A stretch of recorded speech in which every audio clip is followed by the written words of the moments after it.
التي عقدت المركز اعتبارا من 15/2/2016 حيث شملت مواد التدريب على نقال القريب والاشتراك اقتحام متوكل بشي لبعض لبعض كونية 16 سنة كان يكون يوتيرو tirada ay ku bilowdeen waxay ahayd 71 waana dufcadii labaad ee ka qalin jebinaysa dugsiga gaar ahaan ciidamada sida gaarka u tababaraya waxaa haddana hortiina ka muuqda gaar ahaan dhanka midig ee telefoonka marka sharafta ay fadhido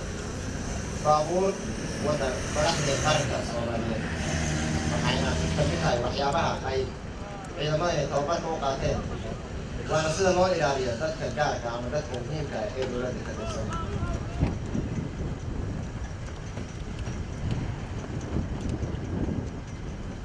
ciidamo dhinac kasta laga diyaariyey tababarkooda u dhammaystiran yahay diyaarna u ah har iyo habeen inay naftooda u maraan dalkooda iyo dadkooda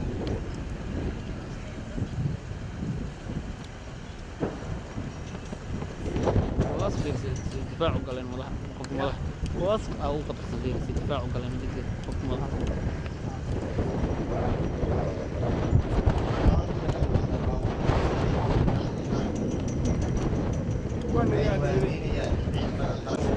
والسلام لما شعب السورية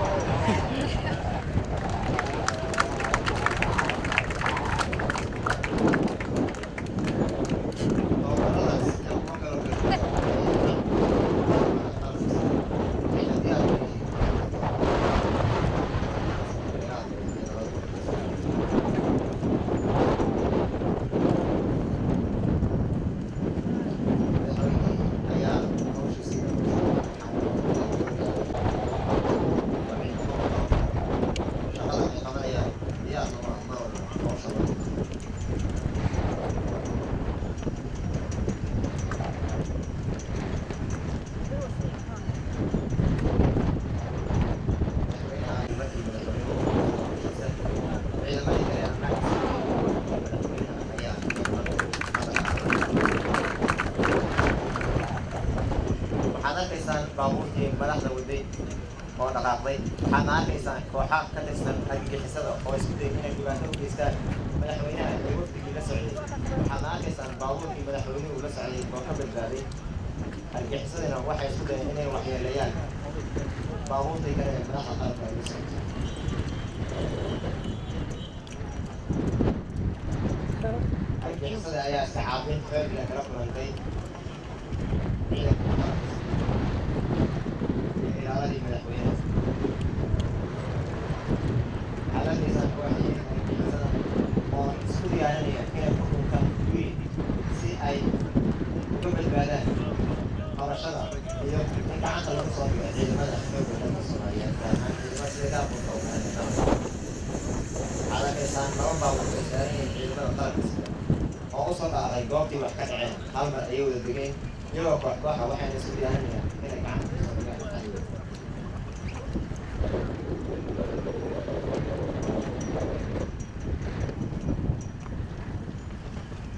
ciidamadii qalabka sida ayaa isku gadaamay gurigii kooxaha argagixisada ku bilaabay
arkaysaan ciidamada qaranka sida oo gacanta ku soo dhigay kooxihii isku dayay inay waxyeeleeyaan madaxda qaranka sidaas ayayna ciidamada qaranka sida Soomaaliya gaar ahaan ciidamada sida gaarka u tababaranaya qaranka ay waajibaadkooda iyo shaqooyinka maamulka ay u soo qabtaan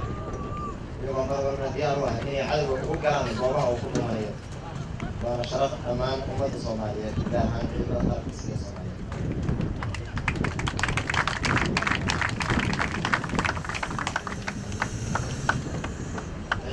ayaa waajibaadkoodii kala sii dhamaysanaya kadib markii ay gacanta ku saariyeen oo maanta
kaalinta labaad galay double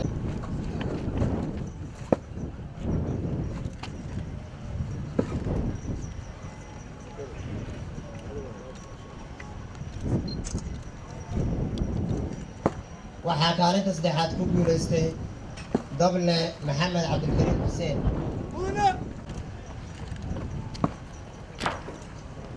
waxaa iyadana abaalmarin la guddoonsiinayaa saraakiishii iyo macallimiintii loo gartay inay ahaayeen macallimiintii waqtiga badan ku bixiyey tababarkani inuu qabsoomo waxaanan u yeeraynaa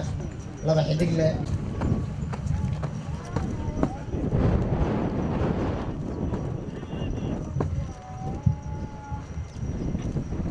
saraakiil ku-xigeenada iyaguna hawsha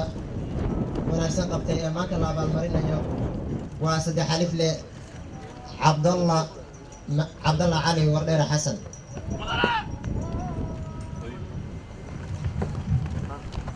ومن المدربين المتميزين لدولة الإمارات العربية المتحدة خلفان خميس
waxaan halkan runtii aad iyo aad rabaa inaan ugu mahadceliyo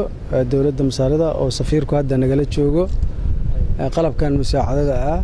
oo kaalmada ah ay u geysteen ama ku kaalmeeyeen ciidanka xoogga dalka Soomaaliyeed taasoo ay isticmaali doonaan haddii alla idmo ciidamada danab ay isticmaali doonaan haddii alla idmo marka aad iyo aad baan ugu mahadcelinayaa dowladda Masaarida oo ah shacab aan nahay saaxiib aan nahay weligeedna la garab taagnayd ummadda Soomaaliyeed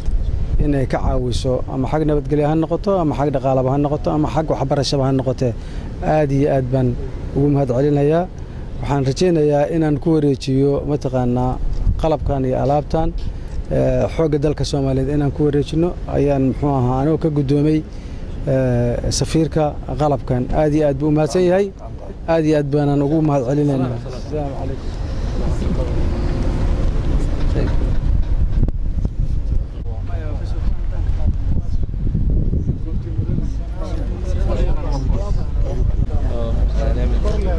تالي